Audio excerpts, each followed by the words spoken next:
உங்களுக்கு எந்த ப்ரெடிகேட் அமர்ஸுமே இல்லாமல் எப்படி நீங்கள் வந்து அவங்கள அரெஸ்ட் பண்ணுவீங்க? சரி, டாஸ்மாக் மேலாளர் கைது பண்ணாங்க. கைது பண்ணும்போது என்ன சொன்னாங்க? அவர் வீட்டு வாசலில் பிரிண்ட் அவுட் கிடந்துச்சு, குப்பை தொட்டியில் பிரிண்ட் அவுட்டு கிழிச்சு போட்டுருந்துச்சு. என்ன பிரிண்ட் அவுட் அது? வாட்ஸ்அப் சாட்டை ஸ்க்ரீன்ஷாட் எடுப்பானா ஒருத்தன்?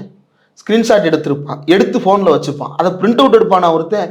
சரி, எடுத்துட்டான். எடுத்ததுக்கு பிறகு தான் வீட்டு வாசல்லே கிழிச்சு போட்டுருவானா? ஏன் கிழிச்சு போட்டாரு? இடி வருதுன்னு தெரிஞ்சு.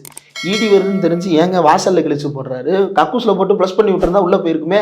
ஏங்க இவ்வளவு பெரிய ஊழல் பண்ணக்கூடிய ஒரு அதிகாரி வீட்டில் வந்து பேப்பர் ஸ்கிராப்பர் கூடவா எல்லாம் பேரும்? கிழிச்சு குப்பை தொட்டில போட மாட்டா, அவர் குப்பை தொட்டில போடுவாரு. கிழிச்சு வந்து பாத்ரூம்ல வீசி இருக்க மாட்டாரா? அவரே ஸ்கிரீன்ஷாட் எடுத்து அவரே அதை கிழிச்சு, நீங்க அதில் நல்லா பாருங்க, 18/04/2025 எழுதியிருக்குது. வாட்ஸ்அப்ல வந்து மாதம் வந்து நம்பர்லேயே வராது, வார்த்தைகள்ல வரும். என்னங்கடா இவ்வளவு மோசமா ஒரு ஸ்கிரீன்ஷாட் ரெடி பண்ணிருக்கீங்க? இப்ப நான் ஒன்று ரெடி பண்ணி தரேன். எடப்பாடி பழனிசாமி அவர்களோ மோடி அவர்களோ தமிழ்நாட்டு டாஸ்மாக் ஊழலை பத்தி பேசிக்கிற மாதிரி வாட்ஸ்அப் ஸ்கிரீன்ஷாட் மேக்கர்னு ஒரு வெப்சைட் இருக்கு.